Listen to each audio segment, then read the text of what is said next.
Assalamualaikum warahmatullahi wabarakatuh. Selamat malam Jumat, selamat datang di Nightmare Side Doku Misteri. Dan malam hari ini spesial banget. Nightmare Side Doku Misteri bakal mengangkat satu profesi yang kebetulan hari ini adalah hari jadinya. Di tanggal 24 Oktober itu diperingati juga sebagai Hari Dokter Nasional. Berarti malam hari ini di Nightmare Side Doku Misteri kita akan membahas profesi seorang dokter.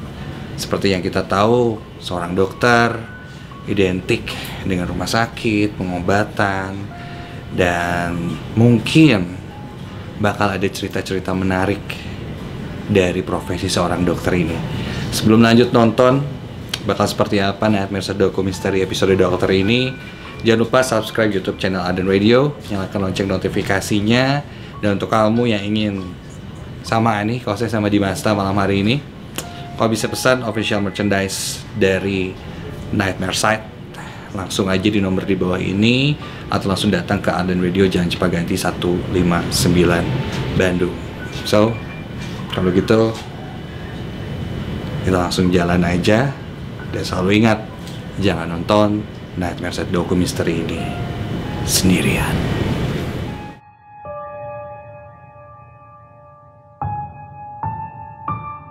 Nightmare Side Doku Misteri episode dokter ini pastinya kita bakal ngobrol sama dokter. Nah, kebetulan dokter ini juga salah satu dokter muda, teman saya juga, dan sempat juga siaran di Ardan. Langsung aja, ini dia Dokter Indah Kus.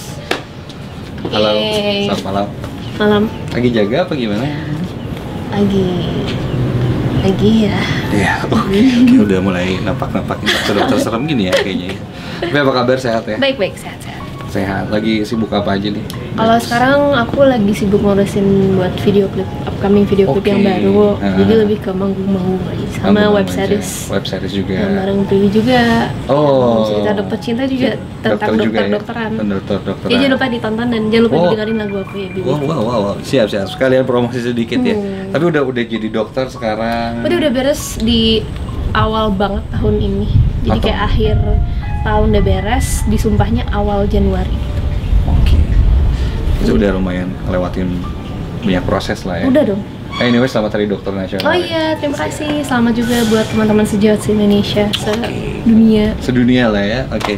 Siap. Yang pasti kita pengen ngobrolin seputar profesi seorang dokter. Kita tahu nggak mudah lah jadi seorang dokter. Ya kan? Udah melewati proses yang panjang, bertahun-tahun, dan ini tuh segala macam. Tapi kayaknya bakal ada cerita-cerita seru nih. Banyak dong tentunya. Saking banyaknya kayak harusnya aku bikin novel. Enggak bohong. Soalnya banyak banget sebenarnya. Seru. Tapi kayaknya nggak di sini nih, kita cari tempat. Kita pindah. Oke, di mana? Mungkin ke sebelah sana. Karena di sini kayak udah mulai.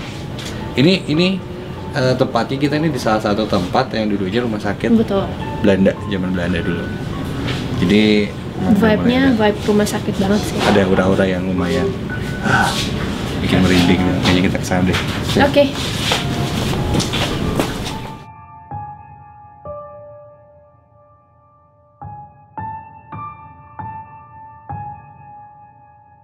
Sekarang kita udah ada di salah satu lorong, mungkin biasa dipakai buat nunggu pasien gitu ya, atau nunggu berobat dan lain-lain. Nah, seorang Indah Kus, kenapa sih awalnya pengen jadi seorang dokter tuh, gara-gara apa sih? Awalnya sebenarnya simpel sih, karena aku tuh nggak tahu lagi pelajaran yang lain tuh aku jelek banget gitu nilainya, kecuali biologi, dan aku nggak ngerti gitu cara belajar yang lain tuh. Kayak fisika, kimia, matematika tuh aku nggak ngerti cara kerjanya. Cuman aku tahu tuh biologi, karena kan biologi lebih ke pemahaman cerita gitu kan, dan kebayang gitu loh, karena kan badan sendiri gitu biasanya. Oh, dia awalnya suka biologi gitu. Cuman biologi doang. Terus udah daerah pas aku nyoba-nyoba tes PMDK tuh kelas 3 SMA awal, ternyata terima gitu. Ya udah deh, orangnya kan malesan gitu kan aku. Ya udah deh, oke, udah dapet nih PMDK, oke, nggak jadi ikut yang lain. Jadi masuklah ke Fakultas Kedokteran. Fakultas Kedokteran. Oke. Apa yang waktu itu kebayang kayak masuk Fakultas Kedokteran? Terus mungkin cari tahu, kepo gitu kan sama cerita-cerita menjadi dokter terus gimana sih gitu? Iya, jadi awalnya aku pikir, aku juga sebenarnya nggak habis pikir ya, kayak apa iya aku lolos gitu PMDK. Kayak awalnya percaya juga karena aku tahu FK itu berat banget, sulit sekali, mana lama banget. Aku pikir ya kedokteran itu cuma 4 tahun. Nggak tahu itu ada koas, ada internship gitu-gitu lagi. Jadi aku pikir panjang banget. Makanya aku pikir kayak udah cuma 4 tahun lah gini. Cuman kayak aku keotakan gak ya kalau di sana gitu kan. Awalnya aku mikirnya gitu. Ternyata setelah dijalani aku makin cinta aja sama kedokterannya. Ternyata karena udah suka kali ya, jadi nggak kerasa berat banget sih. Cuman emang capek banget. Tapi kalau untuk kayak pelajaran yang berat sih menurut aku karena aku suka kali ya, jadi enjoy aja sih. Dijalanin aja. Berarti total berapa lama tuh? Aku berarti kalau zaman aku kan 3,5 tuh. Jadi kalau kalau S1-nya udah cepat, udah 3,5 tahun. 3,5 tahun. Udah gitu koasnya 2 tahun, jadi mungkin sekitar 5,5 tahun ya. 5,5 tahun. Itu yang paling cepat sih. Dulu sempat 6-7 tahun lah sebelum kurikulum yang sekarang. Oke. Lumayan panjang juga ya prosesnya. Panjang banget. Di dokter ada koas, ada internship dan lain-lain. Nah, pasti kan gak tau ya, kalau aku dengar kayak cerita-cerita dari orang yang FK gitu, proses untuk menjadi mahasiswa FK ini lumayan agak sedikit apa ya, bisa dibilang bikin bulu kuduk merinding lah. Ada tes apa, harus ngapain dan lain-lain, terus kayak semacam istilahnya tuh kayak ospeknya lah gitu kan. Tiba-tiba dibawa malam-malam kemana dan lain-lain. Nah itu tuh ada cerita-cerita serem itu pasti banyak dong. ya. Kayaknya emang angkatan aku tuh paling terakhir yang seserem itu. Jadi setelah itu mungkin nggak begitu. Jadi zaman aku kebetulan aku adalah salah satu mahasiswa yang selalu diarah gitu kan ya. Oh kenapa? Karena nggak tahu. Karena Indahkus mungkin ya. Nggak tahu deh, tapi ya udahlah. Cuman mungkin membuat aku jadi lebih kuat aja sih sebenarnya. Cuman nggak enaknya tuh waktu ospek. Berarti sekitar 5,5 tahun lalu ya, 6 tahun laluan. Pokoknya kita itu ada hari kedua itu dimana kita emang dibawa keliling rumah sakit, terutama tuh pokoknya paling pertama masuk tuh ke rumah duka. Rumah duka tuh kan memang sebelahnya kan kamar mayat kan. Dan memang di situ banyak, kalau di tempat rumah sakitku itu memang banyak banget, ada 14 kadaver itu adalah mayat yang diawetkan, diformalinkan, sebutnya kadaver. Jadi di belakang kita ini pohon pisang. Dari tadi kayak ada satu sosok yang berdiri gitu, cuman udah lanjut aja. Masih kuat kan? Masih. Oke, lanjut ya. Kan bukan ngomongin iya bukan ngomongin yang di sini ya. Iya bukan ya. Tapi aku sih, pokoknya pertama kali ya pastilah takut banget kan. Kadavernya ada 14, jadi benar-benar udah hitam banget gitu kan, udah lama ya, udah dari 92 kalau nggak salah. Diawetkan udah tahun 92. Itu biasanya emang khusus untuk penelitian lah ya, untuk belajar untuk kan, belajar untuk ya, belajarnya anak FK. Nah ada yang emang benar-benar nggak ada identitas biasanya kan gitu, atau emang ada orang yang misalkan dia dosen atau apa, kayak nanti saya diawetkan aja ya buat kalian belajar, ada yang kayak gitu. Tapi di rumah sakitku yang kemarin itu nggak ada, tapi kalau nggak salah ada di beberapa fakultas lain. Nah aku ingat banget, yang paling aku ingat, oke lah kalau cuman per part doang kan nggak kelihatan ya, kayak bentuk-bentuknya aja, dan saat itu kan aku nggak bisa bedain ini apa. Terus Indahkus ke depan, padahal aku udah disembunyiin temen aku di paling belakang. Terus ya udah, aku ke depan. Jadi kita tuh sekelompok harus nemuin kunci yang ada di paling bawah perutnya kadavernya utuh kebetulan, bukan yang per part lagi, per partnya udah lewat kan. Sini yang utuh. Anggap pokoknya sopan banget, benar-benar kita harus memperlakukan kadaver itu sesopan mungkin, anggap mereka sebagaimana mereka saat masih punya nyawa dan segala macam. Ya harus sopan banget, iya minta izin apa segala macam, pelan-pelan banget megangnya, harus pelan-pelan. Terus aku kan masih jadi kita tuh harus hafalin bagian dari kepala sampai kaki. Sedangkan aku belum bisa bedain banyak hal kan, kayak dalam satu malam kita harus hafalin segini kan. Memang begitulah ya pas ospek. Nah itu aku disuruh, yaudah sebutin mana mandibula. Jadi mandibula itu rahang bawah. Terus aku nggak tahu kan, apaan tuh mandibula, yang lain dulu. Yaudah mana pedis itu kaki. Dimarahin sih, pedis bukan penis ya, harus ingat ini. Ya udah, kan benar-benar kita tuh benar-benar pertama kali ketemu kadaver tuh semua tangan kayak gini. Jadi bayangin aja insan muda, jadi di depan kamu tuh ada mayat yang udah diawetkan. Betul. Dan itu dulunya hidup. Kita masih umur, berarti awal mula tuh umur 18-19 tahun kan ya, kita baru masuk kuliah, masih OTW dari SMA ke kuliah, masih bocah gitu. Terus yang benar-benar belum pernah lihat, even kalau mayat aja aku belum pernah nyentuh sama sekali kan. Pegangnya yang bener dong, gini, coba gini. Pegangnya yang bener dong, gini, gitu. Wah, aduh langsung diginiin. Gitu kan, mana terus nempel banget. Nempel, terus oke, mana mandibula? Ini kan. Ya udah mayatnya kan gini biasa. Ini aku bilang gitu. Yang bener dong, yang bener. Misalkan ini muka mayatnya nih, muka kadavernya. Yang bener dong, lihat pasien yang lihat. Dam. Ini tuh muka kadavernya sama aku. Segitu adalah 3 hari 4 hari aku terbayang sama bapak kadaver. Tapi apa ya? Itu bapak-bapak. Bapak-bapak. Terus itu kebayang-bayang terus mukanya? Itu bayangin, aku belum pernah ngeliat itu. Tapi setelah itu aku mulai terbiasa, karena kan kita tiap blok anatomi selalu kesana.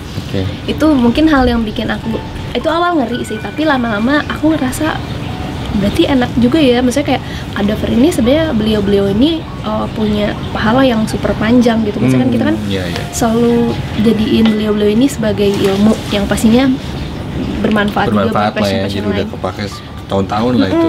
Aku tuh jadinya jadi suka aja menghargai, kayak selalu ngomong. Aku tuh suka dekat sama dosen-dosen atau penjaga-penjaga gitu kan. Di tempatku ini ada satu orang penjaga yang selalu ngejagain si 14 kadaver ini. Jadi kan aku ada penjaga khusus. Ada penjaga khusus, dan aku tuh lebih seru sama cerita dari penjaganya. Aku ceritain enggak? Boleh. Ini serem nih. Iya, tapi seru sih. Kan aku bilang. Gimana? Iya. Pak, aku nanya, Pak, namanya Babe kan, Beh, panggilannya kan, Beh, pernah ada cerita nggak sih kayak digangguin atau apa gitu secara tiap hari gitu hidupnya di sini? Babe bilang ya ada lah, apalagi kan tiap hari di sini. Tiap hari di situ lah, kehidupannya dia di situ lah ya. Jangankan bapak, emang kalian pikir kalian semua nih nggak diliatin sama bapak-bapak ini semuanya, maksudnya sama kadaver-kadaver. Oh iya, masa iya, dia kan setiap kita belajar dia selalu ada nungguin di pojok. Tapi mulai terbiasa gitu. Oh iya, terus aku kayak, tapi aku mulai nggak serem sih, kayak ngerasa jadi respect aja sih sama beliau-beliau ini.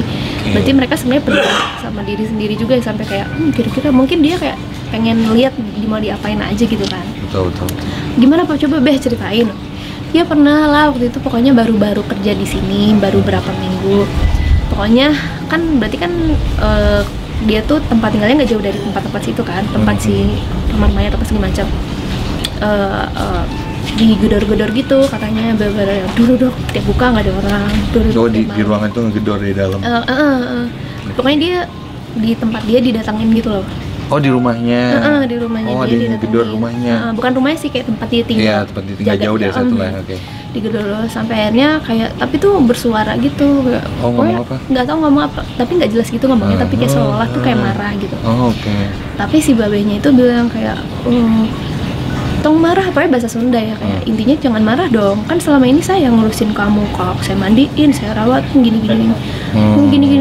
Akhirnya udah katanya nggak pernah digangguin lagi. Setelah akhirnya Babeh bilang saya tuh ngejagain kalian, gini. Keren, sedih, kayak terharu sih aku tuh.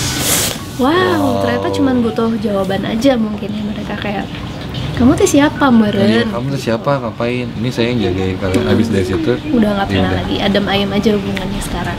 Sampai sekarang masih jadi penjaga gitu, itu yang seru sih. Seru. Oke. Kita coba cek ruangan lain, siapa tahu di sini juga ada ruangan yang nyimpen kadaver gitu kan. Ya masa sih? Nggak tahu. Masih ada ya? Ya mungkin. Ya kita kesana.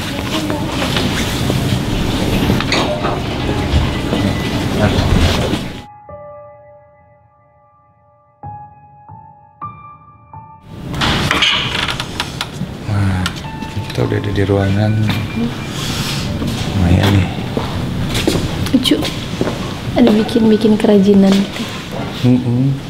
Terus lemari-lemari juga masih. Lemari-lemari pada zaman Belanda gitu. Jadi ini sekalian kayak sedikit ekspedisi juga ya di tempat ini, karena tempat ini punya satu sejarah yang menarik. Dulunya adalah sebuah rumah sakit pada zaman Belanda. Banyak cerita-cerita juga katanya di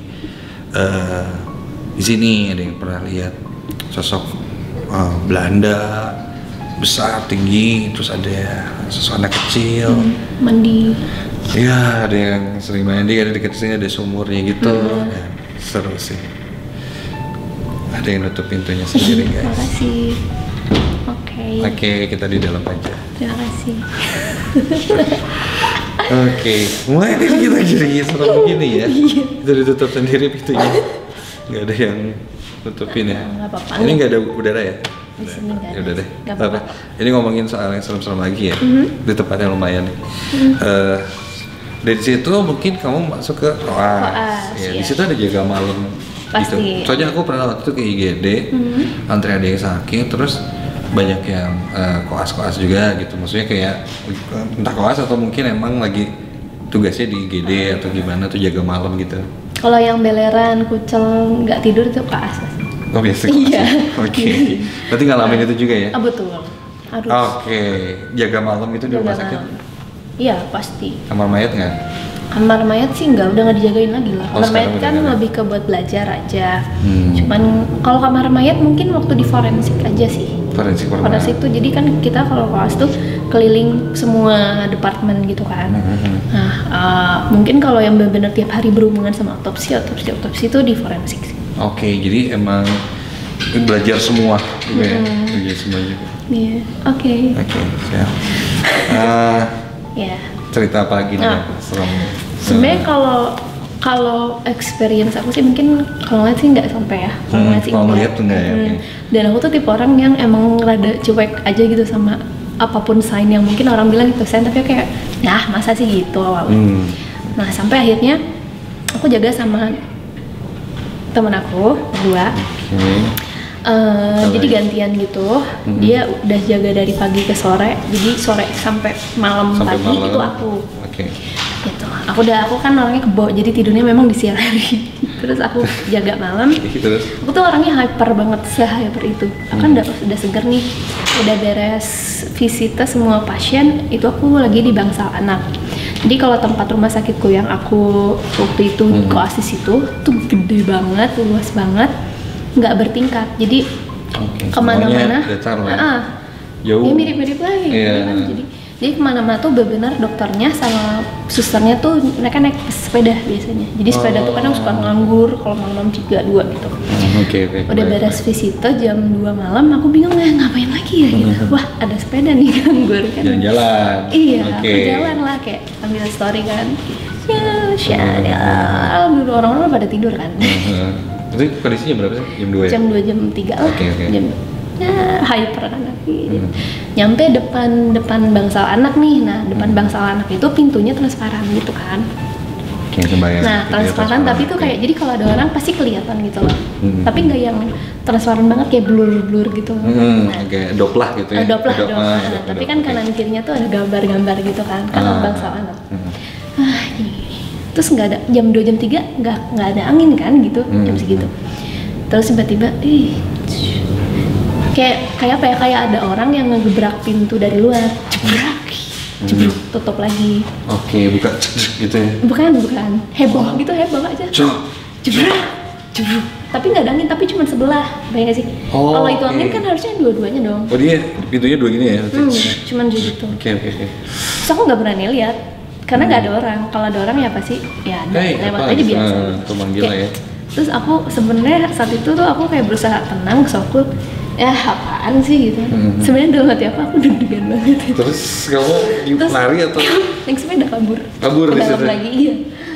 Oh, udah gitu ceritanya. Sebenarnya kalau aku sih nggak banyak. Cuman itu yang menurut aku kayak awalnya aku pikir enggak, tapi setelah berhari-hari aku pikir itu nggak ada angin, nggak ada hujan. Jam 2 jam 3 tuh nggak ada siapa-siapa dan aku mungkin ada saudara juga benar-benar naik sepeda, pakai storyan. Emang aku rada-rada bandel juga sih. Ya mungkin ada mitos-mitos gitu nggak sih kalau di rumah sakit itu nggak boleh apa ada nggak? Yang nggak kita pernah tahu gitu.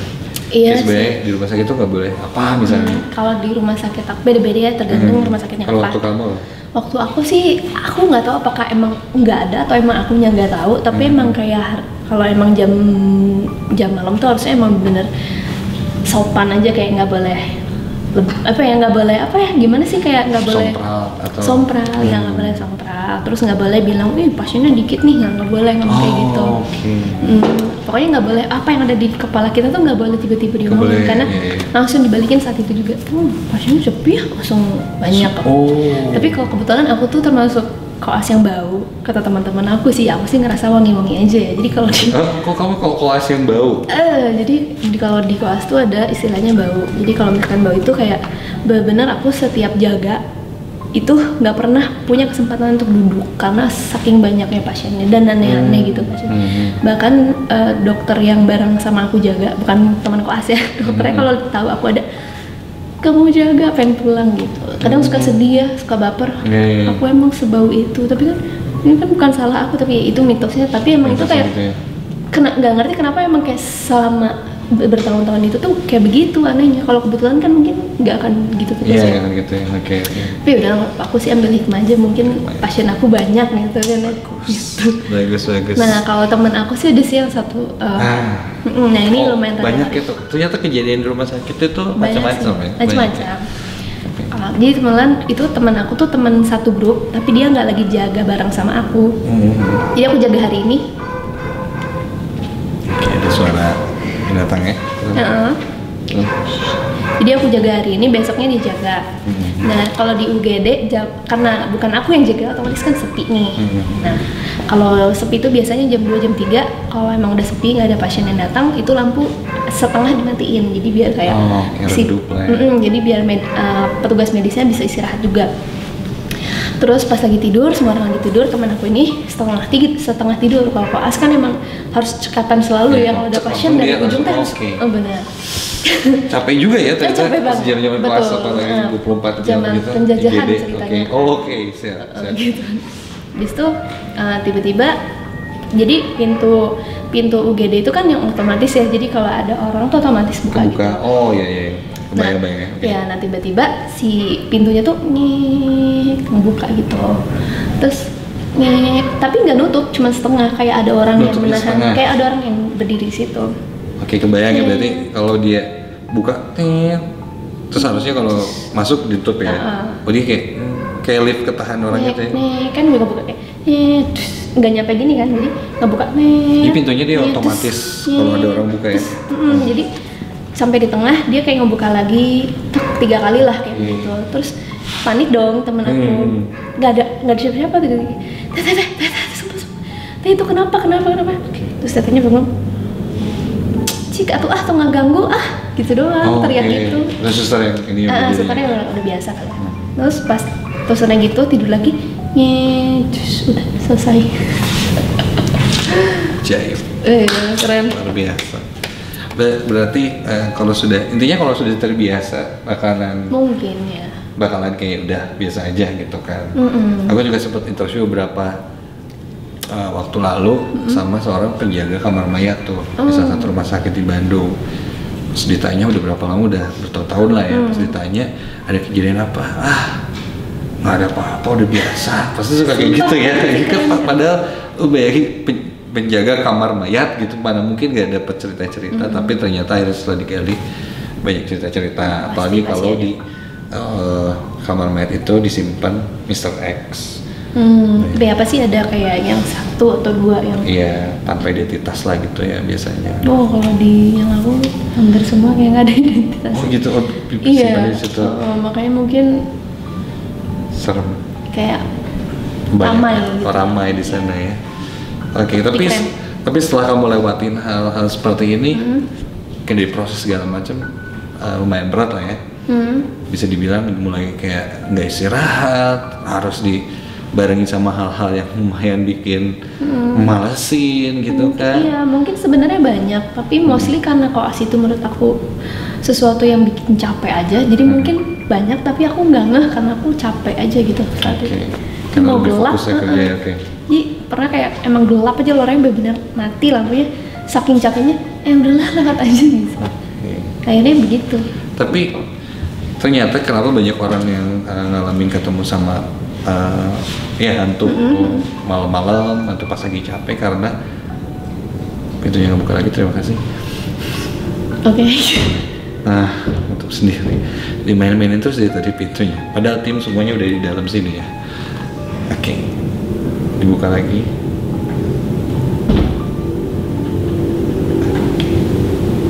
Angin. Mungkin. Tapi ini nggak kerasa angin apa-apa. Oke. Masih penasaran. Oke, punten ya, jangan diganggu. Bentar ya, sekedar. Sekedap. Oh, sekedar. Jangan kasar gitu. Oh iya, sorry. Sekedar apa? Oke, tadi kalau misalnya, ya biasanya orang capek, kalau udah malam, kecapean, pasti dia bersinggungan sama si makhluk itu. Soalnya, katanya ketika kita capek, frekuensi kita tuh biar mirip gitu. Sama mereka. Jadi ketika bersinggungan tuh deket lah. Kayak lumayan cuman dengar suara aja, cium bau yang aneh-aneh. Bahkan kalau udah sampai melihat pun frekuensinya mungkin yang ketika itu si makhluknya ini lebih besar daripada frekuensi kita yang udah lagi lelah. Makanya kenapa mereka kadang suka cerita-cerita tuh muncul di malam-malam pas mau tidur. Iya, kan pas kita pulang kampus, pulang kerja atau segala macam pas. Tapi mereka punya tujuan berarti kan untuk menampakkan itu atau kayak? Kadang karena frekuensi kita sama nggak sengaja aja mereka kayak ini udah lagi sama padahal mereka lagi jalan. Mungkin mereka juga lagi sans juga kali ya? Iya bisa jadi kayak gitu. Kayak lagi buka pintu itu kayak itu siapa tuh gitu, kebetulan kamu lagi malam-malam jam 2 itu. Ya, kayak gitu. Tapi salut sih untuk profesi seorang dokter, apalagi perempuan ya kan, dengan segala macamnya. Apalagi setelah itu bisa mengikuti juga untuk yang lebih serius ya, ke spesialis ya. Setelah itu kan setelah jadi dokter umum mungkin ke spesialis itu lebih lagi. Dan mungkin harapannya sih di Hari Dokter Nasional ini dari seorang Indah Kus. Kalau buat aku sih mungkin karena akhirnya aku juga merasakan gimana sih sebenarnya ketika kita mengetahui mungkin ada passion lain yang mungkin kalian pengen jalani juga. Buat aku sih sekali teman-teman semua disumpah jadi dokter, teman-teman akan punya tanggung jawab besar di pundak teman-teman jadi dokter sampai kapanpun itu. Jadi meskipun teman-teman misalnya nih tidak sedang menggunakan jas dokternya atau mungkin sedang mempunyai passion yang teman-teman lakukan saat itu yang beda dari sebelumnya, tetap kalau misalkan ada sesuatu yang urgent dan itu ada di hadapan teman-teman, mau nggak mau teman-teman harus pakai lagi si tanggung jawab itu untuk menolong sesama gitu aja. Oke, berarti selamanya ketika kamu jadi dokter, selamanya kamu adalah dokter, selamanya kalian adalah dokter. Siap, terima kasih dokter. Sama-sama, sukses juga di masa.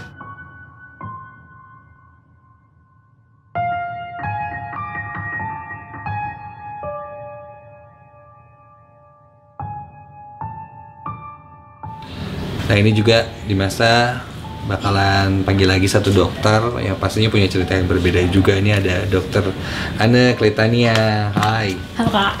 Selamat malam. Malam. Dia ini katanya udah beres pendidikan koasnya, udah beres ya? Udah beres kan? Tinggal apa nih sekarang? Habis ini aku internship. Internship? Ya. Oke. Sumpah dokter, internship? Sumpah dokter, internship, terus berkarir, sekolah lagi. Sekolah lagi? Iya. Rencana habis spesialis juga? Pengen banget Kak, tapi kayaknya mungkin aku S2 dulu pengennya. Oh, oke. Oh, nambah lagi baru spesialis. Berarti kamu udah melewati masa-masa cerita-cerita gitu lah ya? Ya, masa-masa Alhamdulillah ya, udah beres ya? Oke. Kalau kamu berapa lama nih berarti? Yang 5,5 tahun juga atau? Aku 5 tahun. 5 tahun ya? Aku sarjananya 3,5 tahun. Terus koasnya aku 1,5 tahun. Itu banyak cerita-cerita menarik. Tapi awalnya kenapa sih kamu pengen jadi seorang dokter tuh? Apa sih? Apakah kau tadi kan sempat ada ngobrol sama Indah Kus, dia suka banget biologi waktu itu, jadi kayak deket banget sama tubuh apa segala macam, akhirnya pengen lebih jauh lagi. Kalau kamu? Kalau aku sih sebenarnya dulu tuh aku tuh pengennya bukan FK sebenarnya. Ya jadi aku tuh pengennya tuh banyak komunikasi, terus seni, BM lah, terus BM lah kayak gitu. Terus tiba-tiba nggak tahu kayak kena kesambet apa gitu.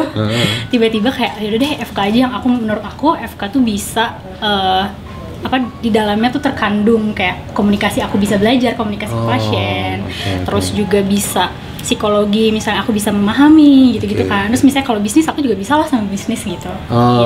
Iya berarti profesi yang lumayan menarik lah ya. Jadi bisa belajar komunikasi, bisnisnya juga. Terlebih memang di keluarga aku tuh belum ada dokter, Kak. Belum pernah ada dokter.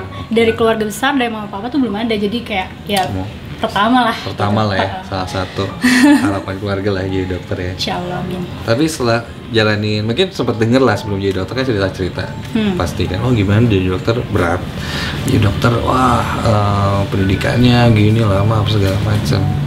Oh yang kamu rasain gimana? Karena aku di keluarga nggak ada yang dokter gitu, jadi aku bisa dibilang nggak tahu apa-apa banget dong tentang dokter gitu. Jadi aku benar-benar belajar dari nol, dari masuk. Aku juga ya pastilah nangis gitu kan, terus kayak ngerasa ini apaan sih gitu kan, gitu. Ngapalin kayak, gitu. Oh iya ngafalin, belum lagi kayak kalau mau ujian tuh kayak bener-bener 2 bulan sebelumnya tuh kayak udah mulai belajar, begadang gitu, dan belajar kadang kalau belajar di kamar tuh mungkin ini teman-teman yang lain juga tahu kalau belajar di kamar tuh nggak akan bisa gitu ya. Jadi kita biasanya belajar di luar bareng gitu, review-review gitu. Sedikit berat lah ya. Iya lumayan. Oke, itu kan kalau dari materi lah itu misalnya kan materi ujian apa segala berat. Tapi kalau dari psikisnya ini berat juga nggak sih? Harus apa sih yang kadang dihadapin seorang dokter ini selain mungkin pelajaran-pelajaran berat? Kalau psikis, mungkin kalau pas lagi di sarjana sih psikisnya lebih ke orang-orang tuh banyak yang galau kayak gue bener nggak sih mau di kedokteran, gue bener nggak sih mau jadi dokter. Itu banyak banget teman-teman aku yang kayak gitu. Kayak mereka yang bahkan tadi tuh bahkan banyak juga yang teman-teman aku yang dari univ lain, dari FK dari jurusan lain, terus akhirnya pindah ke dokter gitu. Terus kayak nyesel nggak sih sebenarnya gitu. Itu barangkali kalau buat psikis pas sarjana. Cuman kalau pas koas lebih ke psikis hubungan kita sama pasien dan juga gimana beratnya koas gitu. Terus belum lagi sama ada konsulen gitu, sama ada dokter-dokter yang lebih senior gitu. Dan tapi kita juga dengan kayak gitu kita belajar banget gimana caranya bisa sopan santun sama pasien, sama dokter-dokter yang lebih tua, yang lebih senior gitu. Kita ini banget lah gitu. Berarti komunikasinya jalan ya? Komunikasi gitu. Terus belum lagi kalau misalnya psikis yang lain mungkin yang jauh dari orang tua gitu kan, yang pada apa namanya merantau gitu. LDR lah ya? LDR lah sama orang tua gitu. Sama orang tua ya? Nah, ini tadi seru banget nih kalau udah ngomongin koas di rumah sakit misalnya ya. Kamu rumah sakit di Bandung? Di Bandung, ya. Ada cerita-cerita apa nih? Yang ada kan ini namanya Nightmare Side Dokumisteri dong. Jadi mungkin selain kita angkat profesinya, kita pengen tahu juga selain susahnya di materi dan lain-lain, ternyata mungkin harus ngadepin juga hal-hal yang agak-agak mistis nih. Dari dunia lain gitu ya? Dari dunia yang lain nih. Nah, itu sempat ngalamin juga. Kalau aku sih sebenarnya kayak aku pernah ngalamin. Cuman mungkin kayak yang nggak terlalu ekstrim banget. Aku ada sih ngalamin, cuman aku nggak tahu apakah ini mistis atau sebenarnya justru juga sedih gitu. Ceritain sekarang nih. Boleh ceritain nih. Oh udah cerita-cerita serem gitu, seru nih. Kalau yang biasa-biasa aja dulu nih, yang biasa-biasa dulu. Jadi ada levelnya ya? Ada yang biasa aja gitu, kayak yang udah yaudah gitu. Biasa, ada yang emang benar-benar kayak masa sih gitu. Oke, mulai dari yang biasa dulu. Oke, siap. Kalau yang biasa-biasa sih biasalah, kayak misalnya lagi di ruang operasi gitu, misalnya ada suara mesin gitu misalnya, tut gitu misalnya buat ngebakar jaringan gitu misalnya. Terus kayak kan biasanya kalau operasi tuh nggak sendiri kan, jadi ada timnya gitu, ada perawat, ada dokter spesialis ya gitu. Terus terus kayak itu keinjek nggak gitu kan, terus kayak nggak kok dok gitu kan, terus bunyi lagi tut lah dari tadi di sini kok gitu si alatnya gitu kan, terus injakannya tuh emang di bawah gitu, jadi makanya dia bunyi kan. Terus kayak kata mah biasa gitu, kata perawat tuh gitu, biasalah yang horoi cenah pelinting gitu. Yang biasa-biasa klasik ya, itu udah biasa ya gitu, karena mungkin juga kita kayak yang ya rumah sakit mah tuh ya gitu namanya gitu kan, pastilah gitu. Jadi kayak ya udah gitu. Atau misalnya kayak aku waktu itu lagi diem di ruangan kosong lumayan hall gede gitu, terus tiba-tiba tumpukan meja kursi gitu yang lumayan tinggi, tiba-tiba brak, itu benar-benar kayak jatuh semua. Nggak ada sebab apa-apa. Itu maksudnya kayak di dalam ruangan, maksudnya kayak hallnya tuh bukan yang terbuka ke alam luar gimana sih Kak? Maksudnya ngerti kan? Maksudnya di dalam lah ya. Di dalam gitu, terus kayak nggak ada angin, nggak ada Angin pun hujan gitu, nggak ada. bisa mungkin ya jatuhin Iya, kursi-kursi gitu. dan itu tuh posisinya benar-benar yang numpuk ke atas gitu loh, jadi kayak harusnya stabil dong gitu. Terus ini benar-benar jatuh, dan jatuhnya tuh kayak druk gitu. Terus kayak oke. Terus kayak ya udah itu, tapi masih biasa ya. Masih biasa. Masih gitu. biasa. Oh, ada yang luar biasa nih. Ada yang luar biasa. Oke, kita cari tempat yang luar Oke. biasa juga deh. Kita sambil explore lagi tempat ini.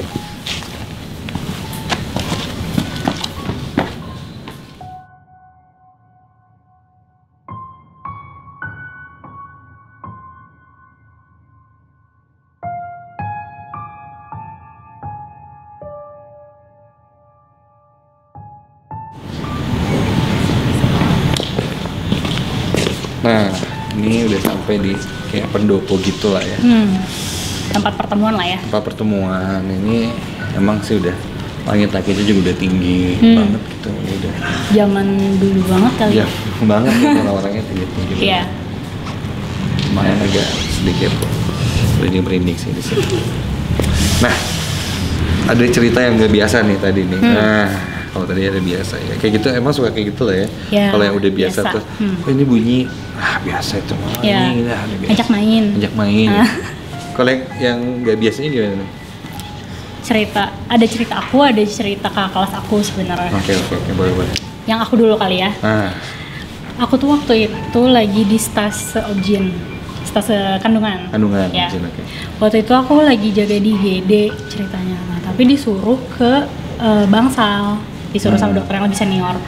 Kamu jaga observasi pasien di Bangsal gitu. Bedanya Bangsal sama kamar biasa tuh apa sih?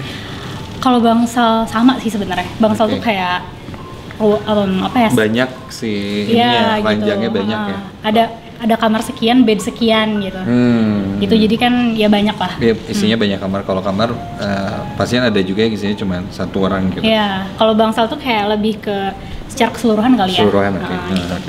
Waktu itu aku lagi disuruh jaga di ruangan di Bangsal gitu. Waktu itu tuh sendirian, dari GD tuh kebetulan jauh banget ke ke si ruangan itu.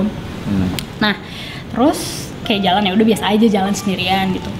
Nah, terus habis itu aku tuh disuruh jagain pasien yang wing sebelah kiri lah gitu ya. Nah, terus habis itu sebenarnya aman-aman aja gitu, nggak ada apa-apa. Belum kali ya. Iya.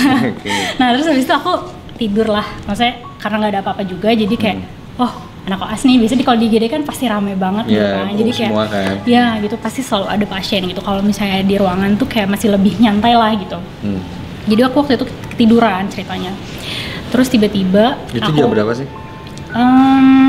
Jam 11-an mungkin ya. Masih 11 malam. 11-an gitu. Terus aku tiba-tiba dibangunin. Aku nggak tahu itu jam berapa karena kayak udah nggak sempat lagi. Maksudnya tadi nggak sempat ngecek jam ya. Bangun. Dibangunin, tapi dibanguninnya tuh kayak kak gitu. Terus kayak siapa manggil kak gitu kan. Kayak biasanya tuh manggil itu nggak kayak gitu maksudnya kayak perawat ngebangunin pasti dok gitu kan, atau misalnya kayak dokter yang lebih senior tuh pasti kayak dede gitu kan. Itu kak itu ada yang mau diperiksa katanya gitu. Terus kayak aku lihat, aku bangun, anak kecil. Aku nggak ingat wajahnya kayak gimana, tapi laki-laki, perempuan, rambutnya nggak panjang-panjang banget sih. Anak kecil pakai piyama tapi mungkin wajahnya kayak agak-agak putih gitulah. Dibangunin, kakak pasien yang itu mau diperiksa katanya gitu. Pasien yang mana deh gitu kan. Terus akhirnya terus akhirnya aku cek lah ke ruangan itu, terus kayak nggak ada apa-apa, kayak aman-aman aja gitu. Nah, terus habis itu kayak pas aku balik lagi tuh anak kecil udah nggak ada. Mungkin dia masuk ke ruangan yang mana gitu ya kan. Iya. Positive thinking gitu. Terus habis itu aku duduk lagi, ketiduran lagi. Bukan ketiduran, maksudnya ya udah tidur lagi aja gitu, nggak ada apa-apa. Terus habis itu tiba-tiba aku dibangunin lagi. Si anak kecil itu? Kak gitu. Terus kayak iya deh, itu ibu yang di sana kamu diperiksa katanya gitu. Ibu yang di sana Dia udah nyebutin ibu ya gitu. Kamar, karena pasien kandungan ibu-ibu semua. Di objen. Nggak ada laki-laki ya di objen. Nah, terus habis itu kakak ibu yang mana itu ibu kamu gitu kan. Enggak, bukan. Siapa keluarga kamu gitu. Enggak, itu yang itu. Terus kayak akhirnya aku dianterin lah sama si anak kecil itu. Masuk aja. ternyata bed yang ujung gitu. Terus abis itu aku samperin kan, terus abis itu aku lihat di situ tuh ruangan apa namanya, si pasiennya tuh tenang aja gitu, pasiennya tuh tenang aja tidur. Dan ada keluarga pasiennya juga di situ sebenarnya, kayak dia pasiennya apa keluarga pasiennya juga lagi tidur juga. Nah terus kayak kenapa gitu kan, abis itu ya udah aku periksa lah, aku cek nadinya ternyata nggak ada. Aku cek nafasnya nggak ada juga. Abis itu karena maksudnya itu pasiennya nggak sadar kan berarti. Ya udah abis itu aku langsung ngelakuin tindakan, manggil perawat juga nggak ada yang datang. Terus akhirnya ya pada akhirnya tidak tertolong lah gitu, karena mungkin emang sudah meninggal lah ya gitu. Dinyatakan meninggal. Terus habis itu aku tanya ke keluarganya, keluarga pasien, bapak punya anak perempuan nggak gitu? Nggak ada. Bahkan ini tuh sebenarnya si ibu ini tuh baru selesai operasi sesar. Dia tuh usia 30-an gitu, anak pertama. Terus dia bilang karena susah banget katanya punya anak gitu. Terus habis itu aku jadi kayak, terus berarti anak yang tadi siapa dong gitu? Ya nggak sih kayak terus yang pertama. Ya ini tuh anak yang pertama gitu yang dia lahirkan dari sesar itu. Gitu. Maksudnya tapi kalau buat aku ini nggak tau antara sedih nggak tau serem sih sebenarnya, karena sedihnya itu adalah aku jadi mikir kayak apakah ini adalah malaikat yang memberitahu bahwa ibu ini meninggal gitu, atau wah jangan-jangan sempat kepikiran juga si anak kecil ini versi besarnya dari anak ibu ini gitu. Kayak itu sih sebenarnya lebih kesedih kalau buat aku gitu, cerita yang aku alami. Ampun, ini tegang sih, kayak ternyata cerita yang ada di rumah sakit ini banyak banget. Nggak selalu identik dengan hal-hal yang serem, tapi juga hal-hal yang kayak bikin kita berpikir akhirnya. Kayak waktu itu saya pernah ke kamar mayat juga kan, melihat ada segala macam, terus kayak mikir gimana kalau suatu hari kita nggak ada di sana, atau di posisi itu dan lain-lain. Karena kita semua pasti ada saatnya lah. Pasti ada saatnya kan seperti itu. Jadi kadang jadi satu tempat untuk kita berpikir oke. Dan cerita tadi kayak ngegambarin, wow, ternyata mereka ini tidak selalu jahat. Mereka ini tidak selalu yang menghantui, yang bikin takut atau segala macam, tapi justru ada dari mereka juga yang baik. Memberitahu. Masih ada cerita lagi? Ada lagi. Ada lagi ya? Ada lagi. Oke. Oke, kita cerita lagi.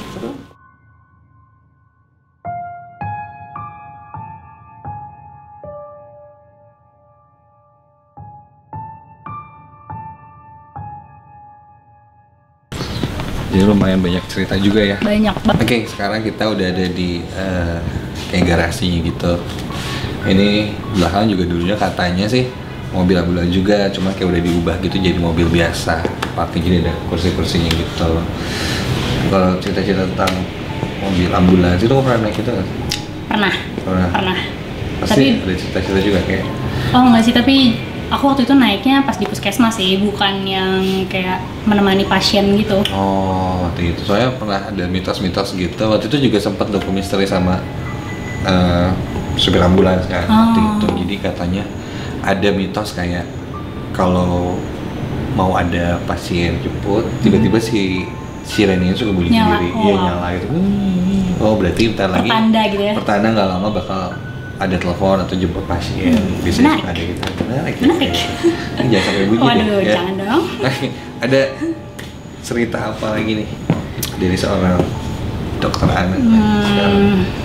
Kalau dari mungkin aku ada cerita dari teman aku yang seru. Oke, nah. Dan dari kakak kelas aku juga. Kalau yang dari teman aku sih, jadi waktu itu ceritanya dia lagi biasa nih tetap di ruangan ceritanya.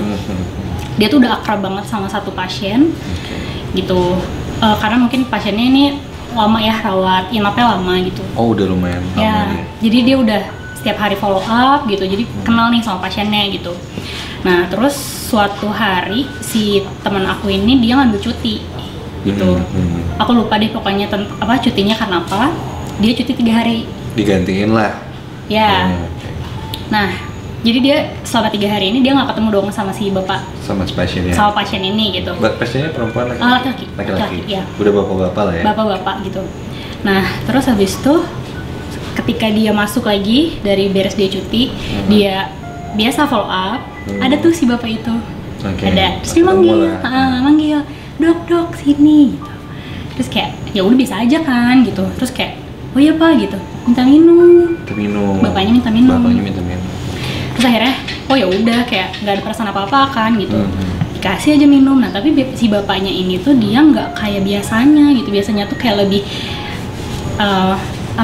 lebih talk aktif gitu, kayak lebih sumringah, ngobrol gitu. Kalau ini Kalau itu lebih kayak kalem gitu. Jadi kayak dikasih minum, terus ayo dok makasih ya gitu. Udah aja. Kok aneh gitu kan. Nah terus habis itu beda dari biasanya. Nah pasti temen aku ini dia dari ruangan dia ke IGD, banyak kan tuh yang jaga-jaga yang lain. Terus dia nanya, bapak yang ini yang biasa di follow up gitu kan, si bapak A kok tadi minta minum gitu, terus kayak beda aja gitu. Bapak yang mana? Yang ini ya si bapak ini gitu kan. Bapak yang itu mah udah meninggal 2 hari yang lalu. Which is 2 hari yang lalu tuh pas dia lagi cuti. Kan dia cuti 3 hari nih gitu. Terus kayak serius gitu, terus kayak ya gitu ceritanya gitu. Mungkin karena sering gitu ya komunikasi sama pasien gitu, jadi akrab sama pasiennya gitu.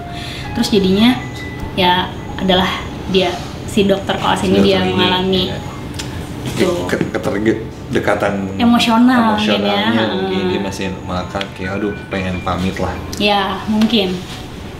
Serem itu ya. Itu cerita yang teman aku nih. Okay. Terus ada lagi nggak? Ada lagi. Oke. Seru ya. Berat ya jadi seorang dokter ya, harus ngalamin hal-hal tuh. Tapi seru ya. Oke. Ada lagi, ini sebenarnya kejadiannya udah agak lama karena kakak kelas aku nih. Mungkin sekitar 5 tahun, 6 tahun yang lalu gitu.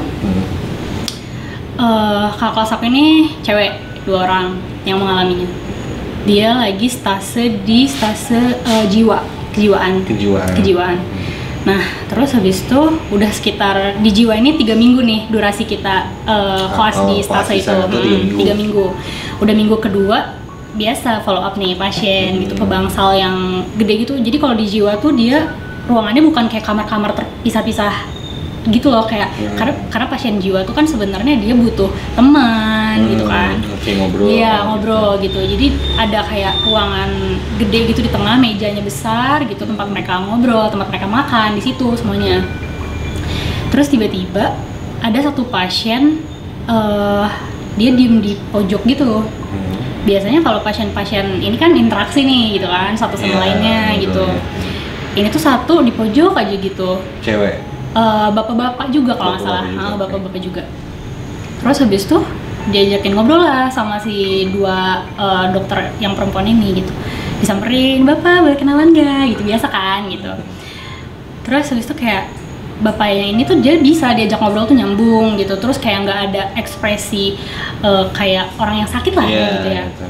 Biasa jadi kayak nggak ada gangguan apa-apa. Iya gitu. Nah terus kayak bapak kenapa gitu, bapak kenapa masuk ke sini gitu kan, biasanya kita juga untuk menilai pasien juga kan gitu, bapak kenapa masuk ke sini gitu. Nah terus bapaknya itu dia jawab, iya saya tuh dibilang gila sama orang-orang katanya gitu. Oh dia bilang gitu? Dia bilang gitu. Saya dibilang gila sama orang-orang, terus katanya juga saya dimasukin gara-gara saya mencoba bunuh diri beberapa kali katanya gitu. Terus tapi tuh bapaknya juga biasa aja nih, nggak yang pokoknya nggak kelihatan kayak orang sakit, ada gangguan jiwa gitu. Nah terus habis itu oh ya udahlah gitu, ngobrol-ngobrol. Terus habis itu nanya nih si kelas ini nanya ke perawat, teh itu pasien yang baru kenapa gitu kan, dari kapan masuknya. Terus kayak pasien yang mana gitu, itu yang tadi ada di pojokan gitu kan. Tadi kita ngobrol sama pasien ini gitu. Terus kayak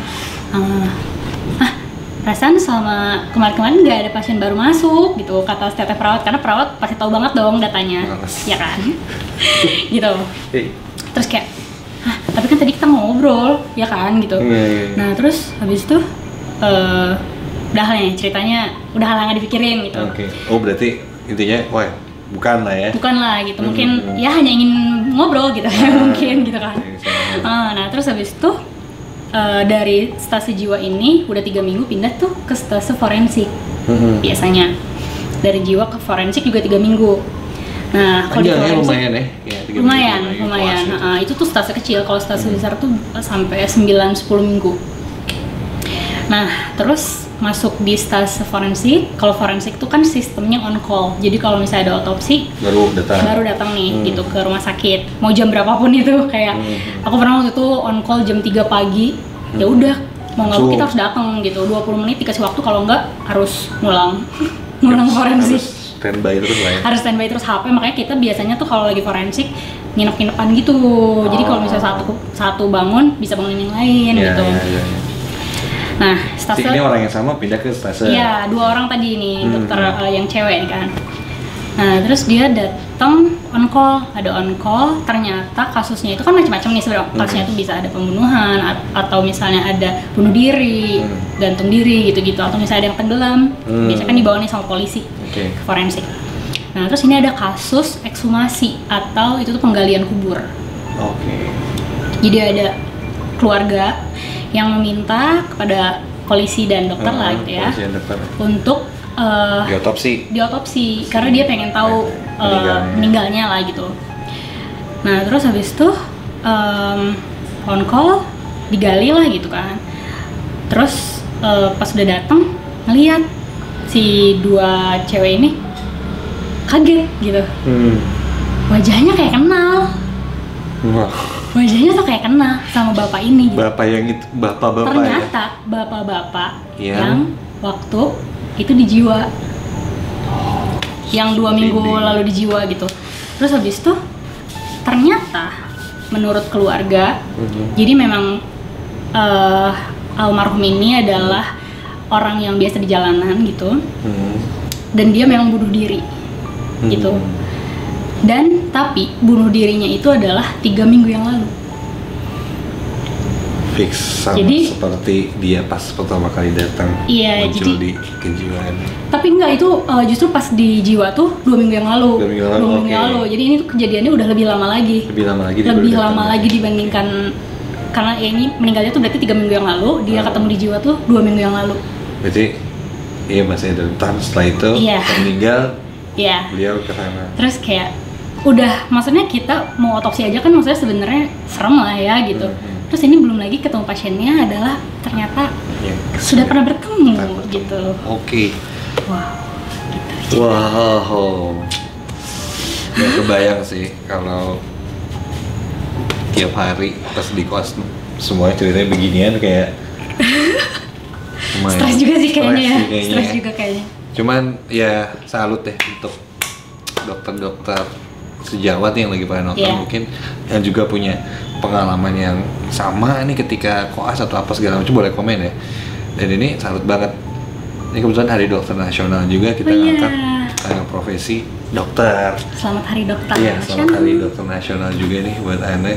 Tidak mudah menjadi seorang dokter seperti yang gue bilang terus menerus, karena gue nggak bosan, karena emang ini apa ya, sulit untuk meraih gelar seorang dokter itu dengan segala macam pendidikannya, materinya, ditambah hal-hal yang di luar dugaan seperti ini. Ya intinya kalau ngejalanin profesi sebagai dokter harus ikhlas lah. Harus ikhlas lah ya. Ya. Dari semua itu ya. Harapannya dari Dokter Ana apa sih untuk Hari Dokter Nasional ini? Untuk Hari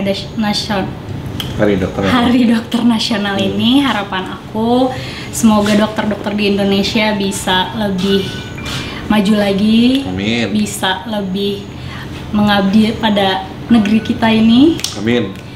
Bisa lebih mungkin sekarang kan banyak banget isunya BPJS lah gitu, dokter-dokter yang gak digaji gitu-gitu. Kayak sebenarnya ya memang sih gitu berat. Cuman ya mudah-mudahan bisa lebih ikhlas dan bisa lebih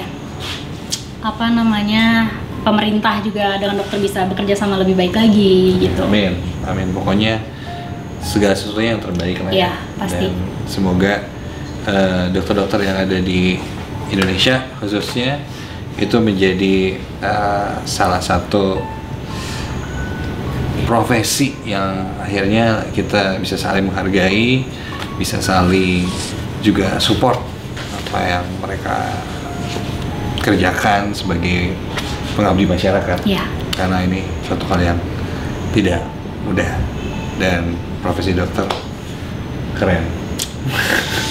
Ya, terima kasih Kak. Ya, siap, terima kasih cerita-ceritanya. Terima kasih banyak. Dr. Andi, ya. Silakan Bisa. lanjut untuk Wah, enggak dong, naik sini. naik sini? Enggak, silakan. Oke, terima kasih ya.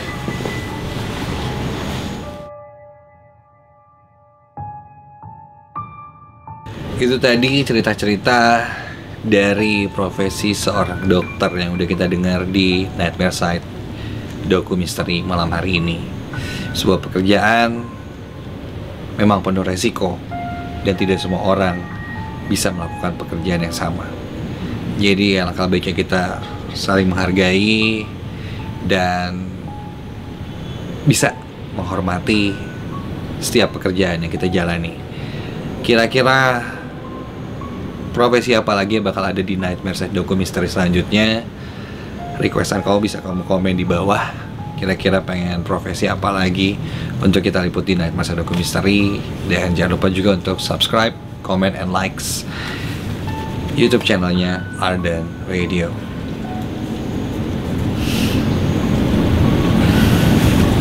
Kalau gitu, Dimas pamit. Assalamualaikum warahmatullahi wabarakatuh. Dan selalu ingat, jangan nonton Nightmare Side Doku Misteri ini sendirian.